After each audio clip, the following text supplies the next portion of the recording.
स्वागत है आपका आपके अपने YouTube channel Shivam sir GPS study classes में।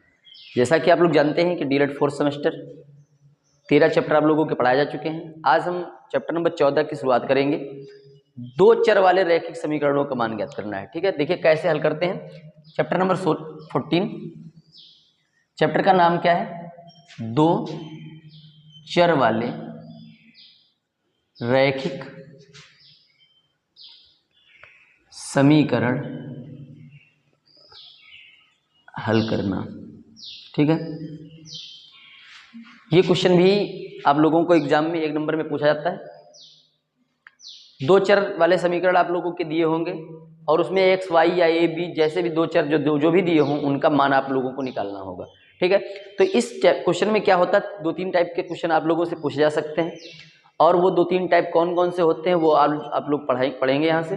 तो ध्यान से बिल्कुल आप लोग पढ़ने के लिए तैयार हो जाइए कापी पेन लेकर के, और जैसा जैसा मैं बताता हूँ वैसा वैसा आप लोग अगर करते हैं तो आप लोगों को एग्जाम में कोई भी दिक्कत नहीं होगी, ये आप लोग ध्यान रखेंगे। ठीक है, तो शुरू करते हैं वीडियो। देखिए पहला क्वेश्चन देखेंगे। अगर समीकरण देखिए इस तरीके से लिखा हुआ है, x प्लस वाई बराबर लिखा है 3। ठीक है, x प्लस वाई बराबर 3 और x माइनस वाई बराबर 1।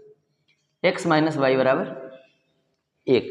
देखिए ये समीकरण जो होते हैं इनको हल करने की एक छोटी सी विधि है, एक छोटा सा तरीका है, इसको ये आप लोग याद रखिएगा। दोनों समीकरणों में एक चीज़ आप लोगों को ध्यान देनी होती है। देखिए पहला जो समीकरण है इसको मान लेते हैं ये पहला समीकरण है और इसको क्या मान लेते हैं, ये दूसरा समीकरण है। ठीक है, अब हमको ये देखना है कि दोनों समीकरण में जो चर मान है, चर के जो गुणांक है वो समान होने चाहिए। किसी एक का मान अगर आप लोगों को समान है तो आप लोगों को हल करने में कोई दिक्कत नहीं होगी। और इसकी देखिए कई विधियां भी होती हैं, प्रतिस्थापन विधि, विलोपन विधि, ठीक है, पक्षांतर विधि। तो जो भी विधि आपको आती हो, जो भी तरीका आप लोगों को आता है उस तरीके से आप इसे लगा सकते हैं। ठीक है, मैं यहाँ पर आप लोगों को 2 विधियां बताऊंगा, आप लोग ध्यान से समझिए। ठीक है, सबसे पहले देखिए क्या करना है आपको। समीकरण लिखा है x प्लस वाई बराबर 3। ठीक है, पहली विधि देखेंगे, प्रथम विधि। यहाँ पर लिख लेते हैं प्रथम विधि।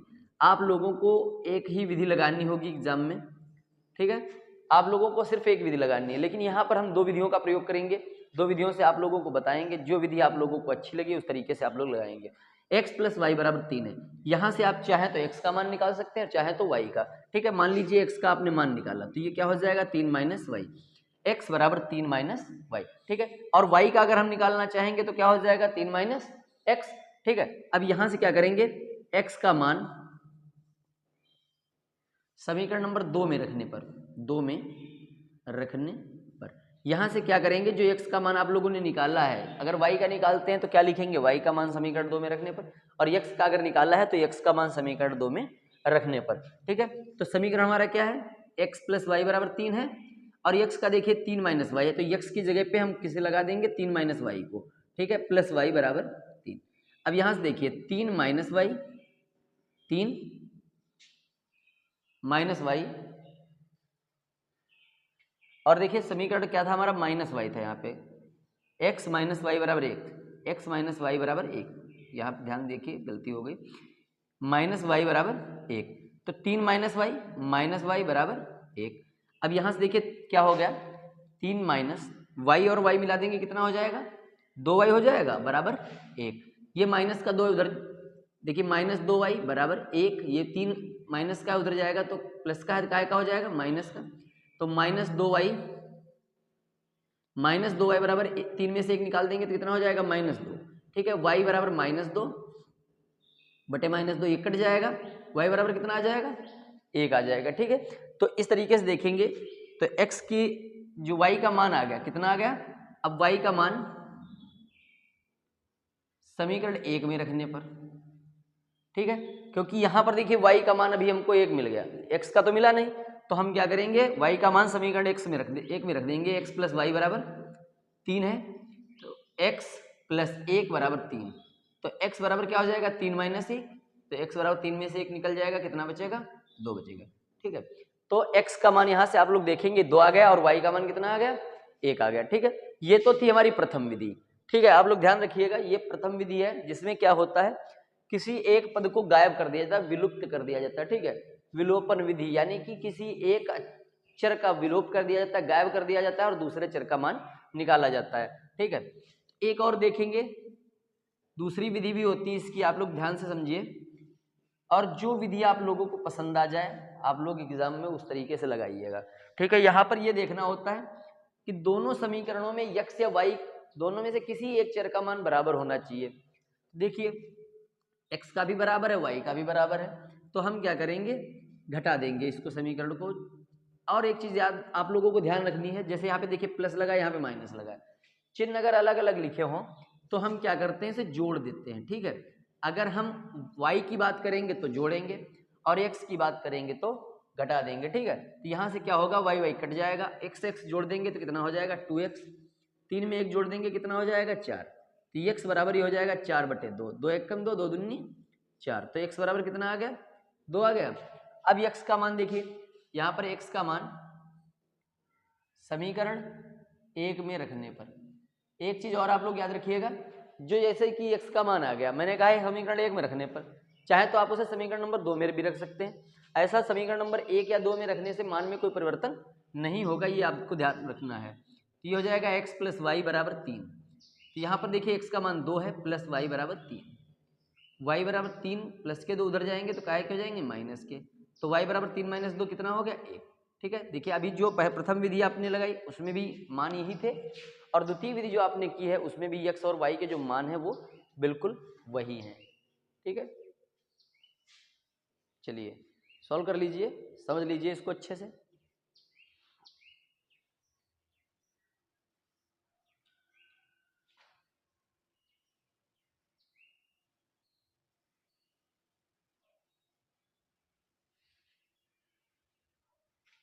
चलिए हो गया, अगला देखिए,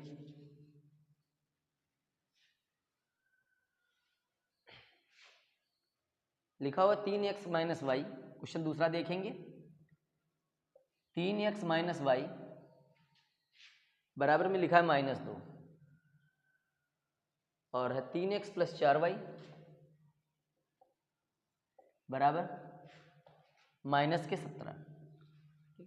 क्वेश्चन किसी भी प्रकार का हो सकता है, किसी भी टाइप का हो सकता है, बस आप लोगों को ध्यान रखना है। अब यहाँ पर देखिए y का गुणांक 1 है और यहाँ पर y का गुणांक कितना है 4 है। आप लोग देख रहे हैं x का देखिए 3 है और x यहाँ पर भी x का 3 है, यानी कि इनके गुणांक जो हैं वो आपस में क्या है, समान है। तो क्या करेंगे, हमने बताया था कि जब यहाँ भी प्लस है यहाँ भी प्लस है, तो जब ऐसी स्थिति आएगी तो हम क्या लिखना पड़ेगा, घटाने पर। और मैंने पहले भी देखिए बताया है, आप डीएलएड कर रहे हैं और डीएलएड में भी 4th सेमेस्टर में है, आप टीचर के बनने के करीब पहुंच रहे हैं, यहाँ पर जो भी काम आप करेंगे वो आपको विधिवत करना होगा, क्योंकि यहाँ पर देखिए आपको पेपर नहीं हल करना है, आपको पढ़ाना है। सामने वाले व्यक्ति को काम ऐसा करना है कि उसको लगे कि आप बच्चे को अगर पढ़ा रहे हैं तो किस टाइप से पढ़ा रहे हैं, सारी चीज़ें आपको ध्यान रखनी है। तो यहाँ पर देखिए जब घटाएंगे तो यहाँ पे माइनस हो जाएगा, यहाँ भी माइनस हो जाएगा और यहाँ पर क्या हो जाएगा प्लस। ठीक है, तो ये यहाँ से देखिए प्लस और माइनस क्या होगा, कैंसिल हो जाएगा, और ये माइनस के 4 और माइनस का 1 मिलकर के कितना हो जाएगा -5। यहाँ पर देखिए प्लस के 17 है माइनस के 2, तो प्लस के कितने बच जाएंगे, 17 में से 2 निकाल देंगे 15 हो जाएगा, तो y = 15 और ये माइनस के 5 जो बटे में चले जाएंगे, माइनस के 5, 5 1 कम 5, 5 3 15, तो y का मान कितना आ जाएगा -3। ठीक है, यहाँ से आप लोग ध्यान देंगे y का मान कितना आ जाएगा -3 आ जाएगा, और y का मान समीकरण 1 में रखने पर, ये जो मान की बात है मैंने बताई थी कि जो मान है आते हैं वो आप समीकरण 1 या 2 में जिसमें भी रखना चाहेंगे उसमें रख लेंगे, उसमें कोई दिक्कत नहीं है, आप जहां भी रख देंगे वहां उत्तर आ जाएगा। 3x - y = -2। ठीक है, यहाँ पे देखिए y का मान -3 आ गया, तो 3x माइनस ये हो जाएगा -3 = -2। ठीक है, 3x माइनस माइनस क्या हो जाएगा +3 = -2, 3x = -2 -3, तो ये 3x बराबर माइनस के कितने हो जाएंगे 5, x बराबर -5/3। ठीक है, तो ये आप लोगों की वैल्यू किसकी हो जाएगी, x की हो जाएगी। कभी कभी ऐसा होता है, मान लीजिए सवाल लगाने के बाद आपको डाउट लगे या कोई दिक्कत हो, तो आप लोगों के पास एक और तरीका होता है कि जो ये क्वेश्चन होते हैं उनमें x और y के मान लगा देते हैं। ठीक है, डाउट चेक करने के लिए कि मेरा वहाँ एग्जाम में आपके पास आंसर तो होगी, आंसर की तो होगी नहीं, तो आपको कैसे क्या करना है, आप लोगों को यहाँ से चेक कर लेना होगा। 3 × -5/3 -3 ब्रैकेट बंद कर देंगे इसको -2 हो जाएगा। ठीक है, ये 3 3 कट गया, ये माइनस के 5 माइनस माइनस प्लस 3 बराबर -2। ठीक है, माइनस के 5 प्लस के 3 तो ये हो जाएगा -2 बराबर -2। ठीक है, ऐसा अगर चेक करने के बाद नंबर सेम आ जाते हैं, बराबर आ जाते हैं, तो इसका मतलब जो हमारे आंसर हैं वो बिल्कुल करेक्ट है, बिल्कुल सही है। ठीक है, ये आप लोगों को याद रखना है। चलिए सॉल्व कर लीजिए फटाफट।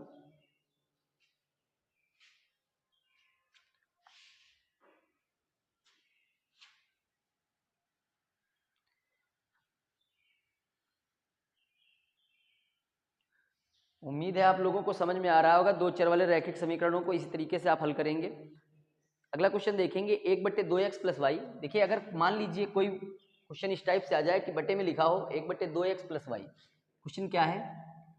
1/2x + y। देखिए मैं आप लोगों को हर तरीके से क्वेश्चन को सॉल्व करवा रहा हूँ, हर तरीके का क्वेश्चन। ऐसा नहीं कि कोई इजी सा क्वेश्चन होगा तो आप उसे समझ लेंगे, ऐसा नहीं है। क्वेश्चन कोई भी हो, 1/3x minus 1/3x minus 7y बराबर 4। देखिए एक इस टाइप का भी क्वेश्चन है जहां पर आप लोग देखेंगे कि गिनती हमारी बटे में लिखी हुई है। ठीक है, यहां पर देखेंगे 1/2x + y बराबर और 1/3x माइनस 7y बराबर 4।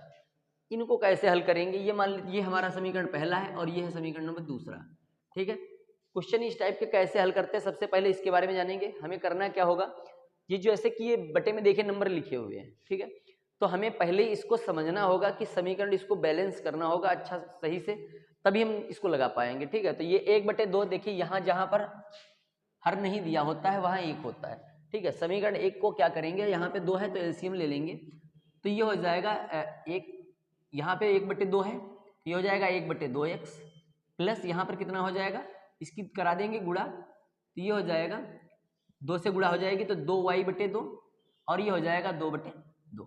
ठीक है, अब ऐसी स्थिति में क्या होता है, हर की तुलना कर दी जाती है। ठीक है, तो इसका जो सोल्यूशन हो जाएगा वो क्या हो जाएगा, x + 2y बराबर 2। ठीक है, x + 2y बराबर 2। यहाँ पर 2 है तो हम क्या करते हैं, सभी की 2 से गुणा करा देते हैं पहले एलसीएम लेकर के, और वो क्या होता है सब हर गुणांक बन जाते हैं उसके, और जो डिवाइड होता है हर होता है वो डिवाइड हो जाता है। ठीक है, इसी तरीके से इसमें देखिए क्या हो जाएगा, 1/3x इसको मान लेते हैं समीकरण नंबर 3 है, ये हो जाएगा 1/3x माइनस यहाँ पर देखिए 1 1 करेंगे तो 3 से गुणा कराएंगे तो -21y/3 बराबर 12/3। इतना तो समझ ही रहे होंगे आप लोग। 3 से मल्टीप्लाई, यहाँ 3 है इसलिए हम 3 से गुणा करा देंगे तो 3 7 21/3y हो जाएगा, 12/3 हो जाएगा। यहाँ पर भी हर की तुलना करा देंगे तो क्या हो जाएगा, x - 21y बराबर 12, x - 21y बराबर 12 हो जाएगा। और इसको हम क्या कर लेंगे, समीकरण नंबर चौथा मान लेंगे। ठीक है, समीकरण 3 और 4 हमारे बन गए। अब देखिए यहाँ पर कुछ मैचिंग हो रही है, x + 2y बराबर 2 और x - 21y बराबर 12, तो इसमें क्या मैच हो रहा है, देखिए x मैच हो रहा है। ठीक है, समीकरण आप तभी हल कर पाएंगे जब x या y किसी में से एक कोई ना कोई पद तो मैच होना चाहिए। तो अब क्या करेंगे, मैच हो रहा है और देखिए यहाँ पे प्लस है, यहाँ पर भी प्लस है, तो हम क्या लिखेंगे, समीकरण 3 से 4 को घटाने पर, क्योंकि समान चिन्ह होने पर हमेशा क्या करना होगा, घटाना होगा, तो x + 2y बराबर 2। और ये आप लोग समझते रहिएगा बात, कभी इस तरीके का कोई क्वेश्चन आ जाता है तो उसमें आपको दिक्कत नहीं होनी चाहिए, बराबर 12। ठीक है, क्योंकि और दिक्कत तभी नहीं होगी जब आप उसको अच्छे से पढ़ेंगे, मेहनत करना। देखिए आपको अगर आगे निकलना है, लक्ष्य प्राप्ति करनी है तो आपको मेहनत करनी पड़ेगी। और एग्जाम के टाइम पर मैंने देखिए पहले भी बताया था, किसी ने कहा है कि अगर आप हर दिन पढ़ाई करते हैं, निरंतर पढ़ाई करते हैं, तो आपको एग्जाम के टाइम पे अगर नहीं भी पढ़ पाते तो कोई दिक्कत नहीं होती है, क्योंकि आपने पहले से पढ़ाई कर रखी है। लेकिन अगर आपने पढ़ाई पहले से नहीं की है और एग्जाम के टाइम पर ही आप पढ़ना चाहते हैं तो इसका भी कोई बेनिफिट नहीं है। यानी कि दोनों स्थितियों में बेनिफिट नहीं होता है कि आप निरंतर पढ़ाई करें, एग्जाम में आपको ज़्यादा दिक्कत नहीं होगी, पढ़ाई करने में कोई भी प्रॉब्लम नहीं होगी। लेकिन अगर आप लोग पहले से पढ़ाई नहीं करते और सोचते हैं कि हम एग्जाम में ही पढ़ लेंगे, तब भी इसका कोई बेनिफिट आपको नहीं मिलेगा। ठीक है, तो ये सारी चीज़ें आप लोग याद रखिएगा। यहाँ माइनस हो जाएगा, यहाँ प्लस और यहाँ माइनस। देखिए x कैंसिल हो गया, प्लस के 21 और प्लस के 2, तो 21 और 2 कितने हो गए, 23। यहाँ से देखिए माइनस के 12 में से 2 निकल जाएंगे, तो 12 में से 2 निकल गया, कितना बचा, माइनस का बचेगा 10। ठीक है, आप लोग ध्यान से समझिएगा, ये 21 है प्लस के और 2 भी प्लस के हैं, तो 21 और 2 कितने हो जाते हैं, 23 हो जाते हैं। 23y प्लस के हो जाएंगे और 12 में से 2 निकल जाएगा तो माइनस का हो जाएगा 10। तो y का मान अब यहाँ से देखिए -10/23 हो जाएगा। ठीक है, y का मान कितना हो गया -10/23। आंसर कोई भी हो सकता है, बटे में भी हो सकता है और एक पूर्ण संख्या भी हो सकती है। अब y का मान समीकरण में 1 में रखने पर, मान किसी भी समीकरण में 1 2 3 4 हमारे पास समीकरण है क्वेश्चन में, और किसी भी समीकरण में आप मान रख सकते हैं। तो यहाँ पर देखिए समीकरण 1 में हमने बताया 1/2x + y = 1। ठीक है, कोई समीकरण आप ले लीजिए, किसी भी समीकरण में आप मान रख देंगे तो कोई दिक्कत नहीं होगी। 1/2x प्लस देखिए यहाँ पे -10/23 = 1। ठीक है, तो ये हो जाएगा 1/2x -10/23 = 1। यहाँ पर देखिए हर बराबर करना पड़ेगा, या इसको इधर ले जाएंगे 1/2x = 1 + 10/23 हो जाएगा। तो 1/2x = 23 × 23 और 10 कितने हो गए 33, 33/23 और x बराबर ये देखिए 2 नीचे जो है ऊपर चला जाएगा, तो x बराबर क्या हो जाएगा 33 दूना 66/23। ठीक है, x बराबर 66/23। चलिए सॉल्व कर लीजिए।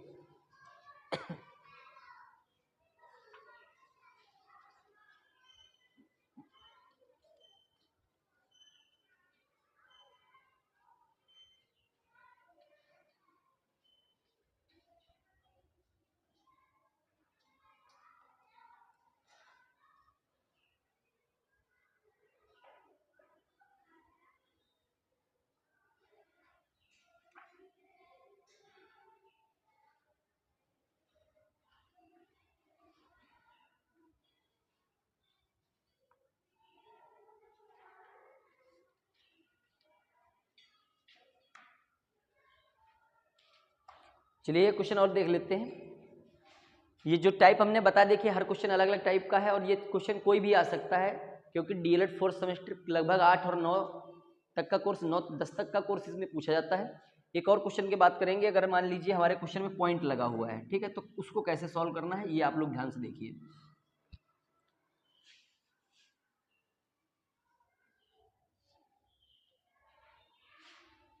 लिखा है point 0.5x 0.5x -7y = 2 -7y = 2।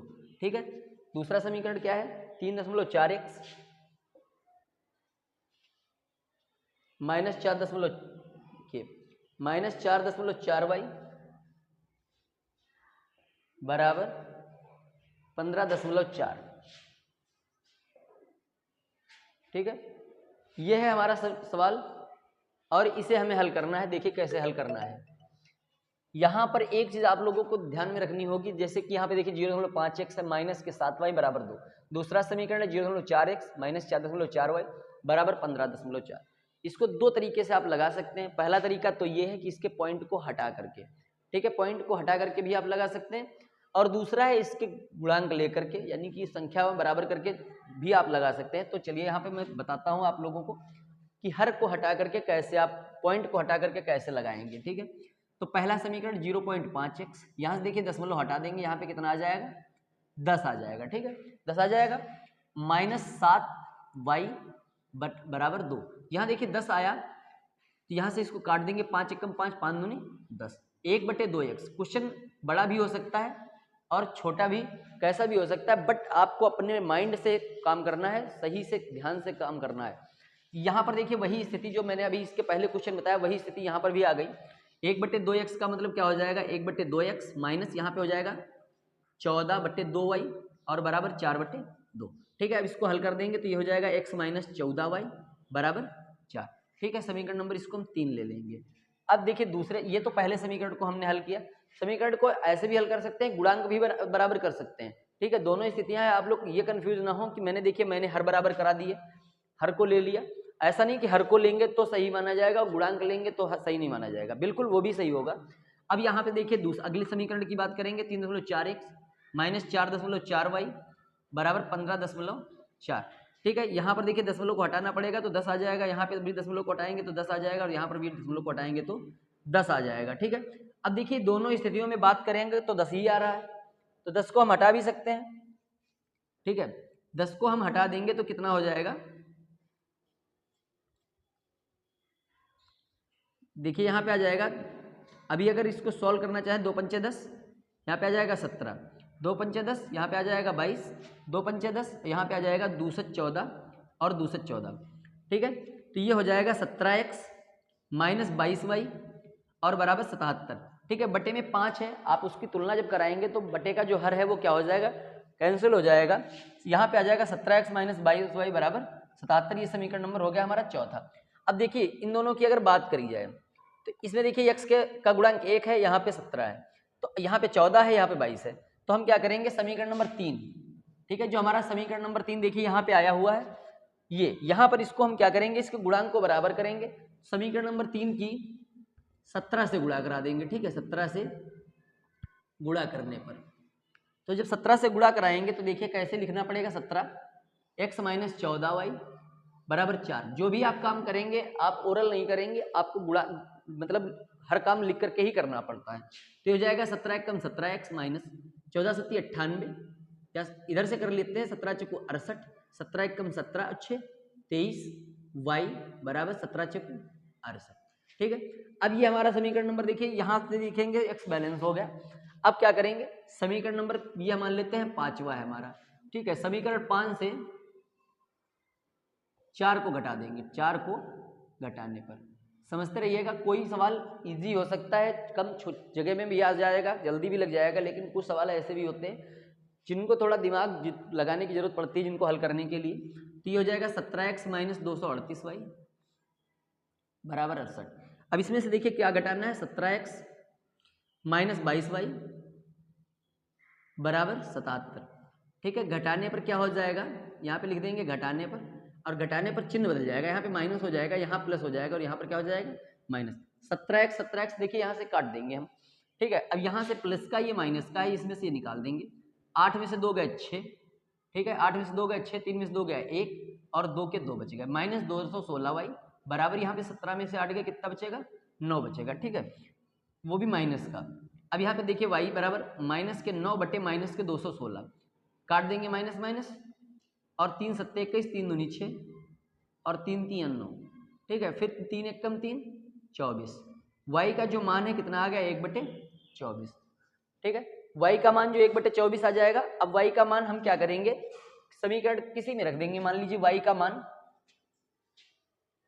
समीकरण 1 में रख देने पर, 1 में रखने पर 5 समीकरण है आप लोगों के पास, y का मान कहीं भी आप लगा सकते हैं। मान लीजिए मैंने पहले समीकरण में लगा दिया 0.5x माइनस 7y बराबर 2, तो ये हो जाएगा 0.5x माइनस 7 गुणे 1 बटा 24 बराबर 2। यहाँ से देखेंगे 0.5x माइनस ये हो जाएगा 7 बटे 24 बराबर 2 हो जाएगा। अब तिर्रे गुणा करा देंगे, 24 पंजे हर यानी कि एलसीएम लेंगे तो कितना हो जाएगा, 24 पंजे 120, 12.0x माइनस 7 बराबर 24 दूना कितना हो जाएगा 48, इधर भी गुणा और उधर भी गुणा करनी पड़ती है, तो ये 12x बराबर कितना हो जाएगा 48 प्लस 7, 12x बराबर 48 और 7 कितने हो जाएंगे 55, x बराबर 55 बटे 12, कटेगा क्या, नहीं कटेगा ना, तो x का मान हो जाएगा 55 बटे 12, इसको मिश्र भिन्न में 12 चौको 48, 4 7 12, ठीक है, 12 4 सही 7 बटे 12।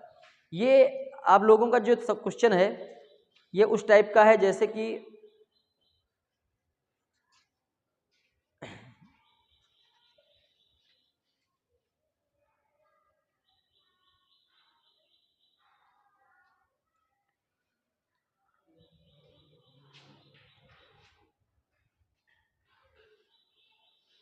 ठीक है ना। तो इस तरीके से आप लोग इसे हल करेंगे तो आसानी से आप लोगों के हल हो जाएंगे। और देखिए इसमें कभी कभी क्या हो जाता है कि थोड़े अलग टाइप के भी क्वेश्चन पूछ दिए जाते हैं, लैंग्वेज को लेकर सवाल पूछे जाते हैं, ठीक है, तो उन पर भी आप लोगों को याद ध्यान रखना है कि अगर लैंग्वेज का कोई क्वेश्चन आ जाता है तो आप उसे किस तरीके से हल करेंगे, ठीक है। इसे मैं मिटा देता हूँ, आप लोग ध्यान से देखिए।